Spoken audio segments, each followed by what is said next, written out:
جب ماہ صیام رمضان المبارک جلوہ گر ہوتا ہے، جنت کے 8 دروازے کھول دیے جاتے ہیں، جہنم کے دروازے بند کر دیے جاتے ہیں اور شیاطین جکڑ دیے جاتے ہیں۔ اللہ جل شانہ اس موسم رحمت میں خاص عنایات اپنے بندوں پہ فرماتا ہے۔ ایک نفل ادا کرنے سے فرض ادا کرنے کا ثواب ملتا ہے اور ایک فرض ادا کرنے سے 70 فرائض ادا کرنے کا ثواب ملتا ہے۔ اسی طرح راہ خدا میں 1 روپیہ دو گے تو 70 روپے خرچ کرنے کا ثواب ملے گا۔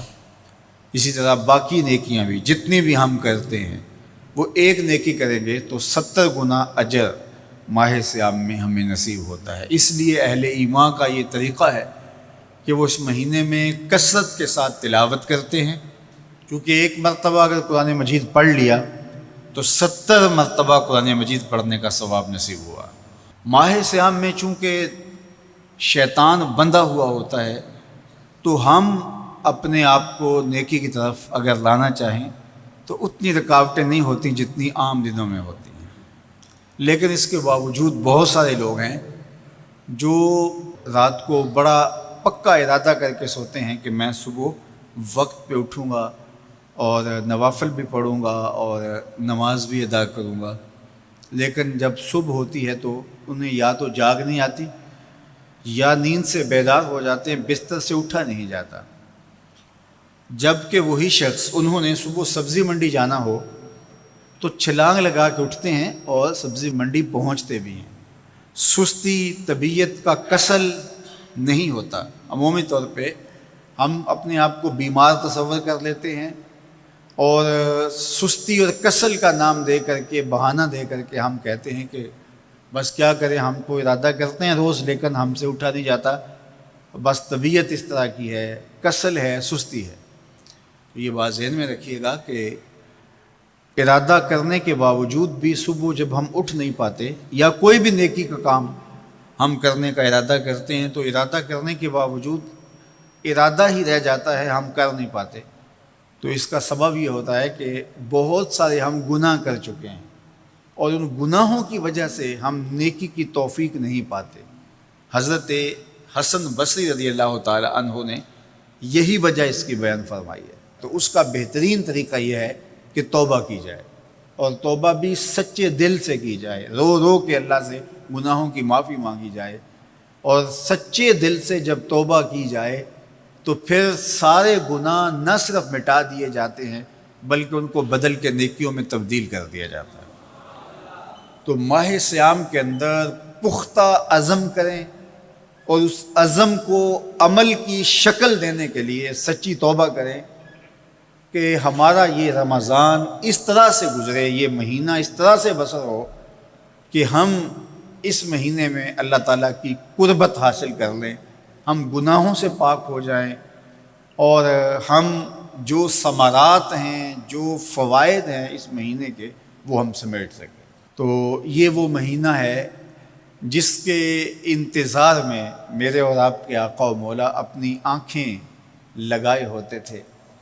اور دن گن گن کے وقت گزارتے تھے کہ ماہ صیام آ رہا ہے۔ تو اس مہینے کا عزت کے ساتھ، تکریم کے ساتھ، اعزاز کے ساتھ استقبال کرو اور اس کو پلکوں پہ بٹھاؤ،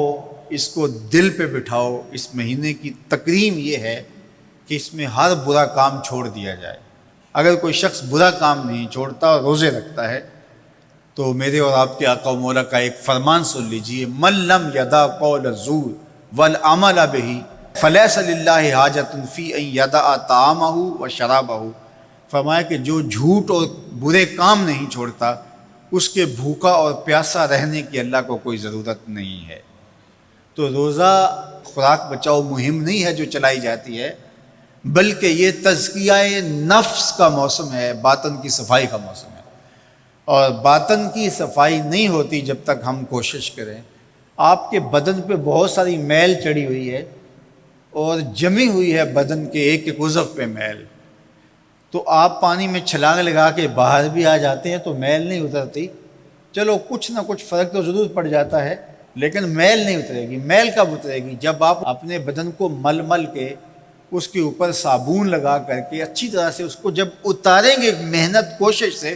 تو پھر آپ کا بدن مہک جائے گا، ہلکا پھلکا ہو جائے گا، میل اتر جائے گی۔ یہ موسم رحمت ہے، اللہ کی رحمتوں کا می برسے گا، اس سے کچھ نہ کچھ فائدہ تو ہوگا ہی، لیکن حقیقی فائدہ وہی حاصل کرے گا جو اپنے گناہوں کو مل مل کے دھوئے گا اور اپنے آپ کو صاف کرنے کی کوشش کرے گا۔ تو اپنے من کے میل اتارنے ہیں،